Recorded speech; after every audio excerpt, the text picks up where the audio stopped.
Hello friends, welcome to பசி ருசி புசி cooking channel. நம்ம சேனலில் தொடர்ந்து குக்கிங் சம்மந்தமான வீடியோஸ் எல்லாம் அப்லோட் பண்ணிட்டு வரோம். நம்ம சேனல் பிடிச்சிருந்துச்சின்னா சப்ஸ்கிரைப் பண்ணுங்கள், வீடியோஸ் பிடிச்சிருந்தா லைக் பண்ணுங்கள், ஷேர் பண்ணுங்கள், உங்கள் ஃப்ரெண்ட்ஸ்க்கெலாம் நம்ம சேனலுக்கு சப்போர்ட் பண்ணுங்கள். இன்றைக்கி நம்ம பார்க்க போகிற ரெசிபி என்னான்னு பார்த்தீங்கன்னா, நாட்டு கத்திரிக்காய் கிராமத்து ஸ்டைலில் ஒரு வறுவல் எப்படி பண்ணுறது அப்படின்னு சொல்லிட்டு பார்க்க போகிறோம். ஸோ வாங்க அதை எப்படி செய்கிறது அப்படின்னு சொல்லிட்டு வீடியோக்குள்ளே போய் பார்ப்போம். இந்த மாதிரி வறுக்கலாம் அப்படின்னு இது எங்கள் அம்மா தான் எனக்கு சொல்லி கொடுத்தாங்க. இது அம்மாவோட ஸ்பெஷல், எனக்கு ரொம்ப பிடிக்கும். நான் இவ்வளோ நாள் வரைக்கும் நானே இதை கற்றுக்கல. இது ரொம்ப சூப்பராக இருக்கும். இப்போ தான் நான் கற்றுக்கிட்டேன் உங்ககிட்ட. இது எங்கள் அம்மாவோட ரெசிபி. இது அதை தான் இன்றைக்கி நான் உங்களுக்கு சொல்லித்தர போகிறேன். வாங்க ஃப்ரெண்ட்ஸ், வீடியோக்குள்ளே போகலாம். இப்போ அதுக்கு தேவையான பொருள் என்னன்னு பார்ப்போம். ஒரு 1/2 கிலோ கத்திரிக்காவை முழுசாக நறுக்கி வச்சுக்கோங்க. தனித்தனியாக வகுந்து எடுத்துடாதீங்க. இதுக்கு பிஞ்சு கத்திரிக்காய் தான் நல்லாயிருக்கும். ஏன்னா நம்ம அதை ரெண்டெல்லாம் போட போகிறதில்ல, முழுசாக தான் போட போகிறோம். இந்த மாதிரி கட் பண்ணி வச்சுக்கோங்க. அடுத்து 1 ஸ்பூன் சோம்பு எடுத்து வச்சுக்கோங்க.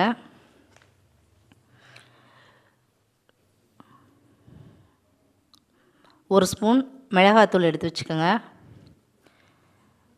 ஒரு 1/2 ஸ்பூன் மஞ்சள் தூள்,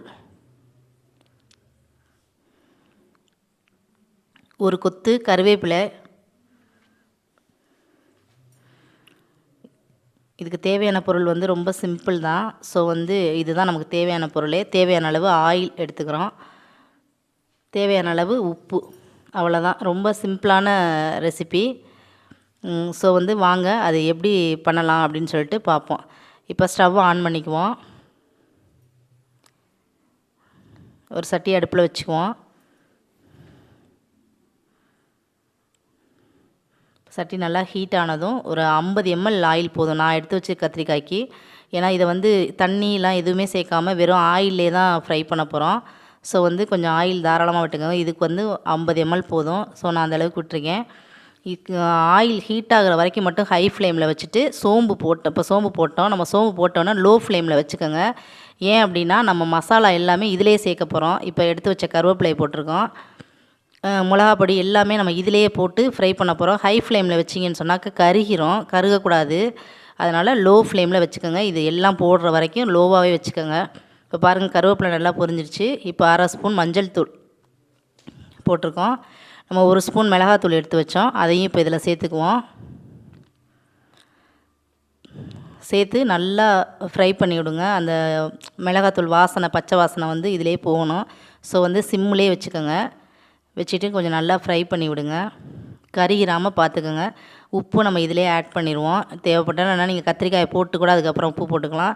நீங்கள் இதிலே போட்டிங்கன்னா மசாலா எல்லாமே ஒன்று சேர்ந்துடும். ஸோ உப்பையும் அதிலே சேர்த்தாச்சு. நல்லா கிண்டி விடுங்க. இப்போ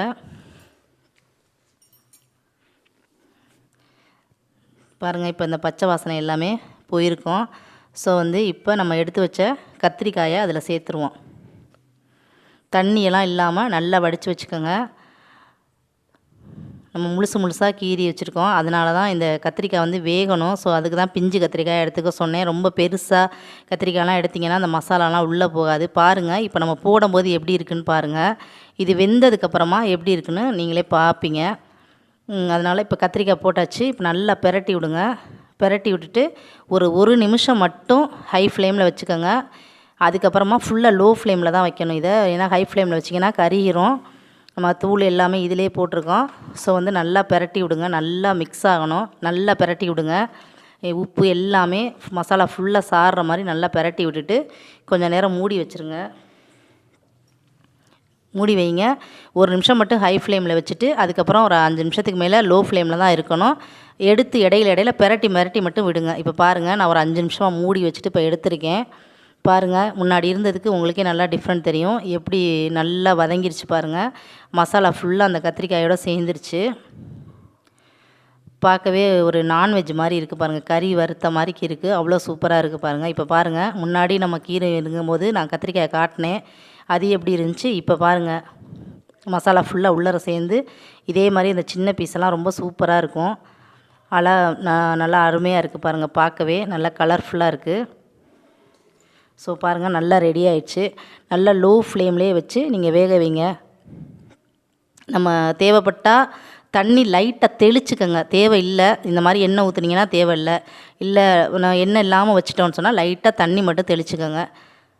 இப்போ பாருங்கள், நம்மளோட கத்திரிக்காய் ஃப்ரை வந்து ரொம்ப சூப்பராக ரெடி ஆயிடுச்சு. இது பார்க்குறதுக்கு நான்வெஜ் மாதிரி ரொம்ப அருமையாக இருக்கும். தயிர் சாதத்தோட தொட்டுக்கிட்டு சைடிஷ்ஷாக வச்சு சாப்பிட்லாம், இல்லை சூடான சாதத்தோடு போட்டு பெரட்டி சாப்பிடவும் ரொம்ப சூப்பராக இருக்கும். நீங்களும் ட்ரை பண்ணி பாருங்கள். ட்ரை பண்ணி பார்த்துட்டு எப்படி இருந்துச்சுன்னு சொல்லி கமெண்ட் செக்ஷனில் கமெண்ட் பண்ணுங்கள். வீடியோவை பிடிச்சிருந்தால் லைக் பண்ணுங்கள், ஷேர் பண்ணுங்கள். தேங்க்யூ ஃபார் வாட்சிங்.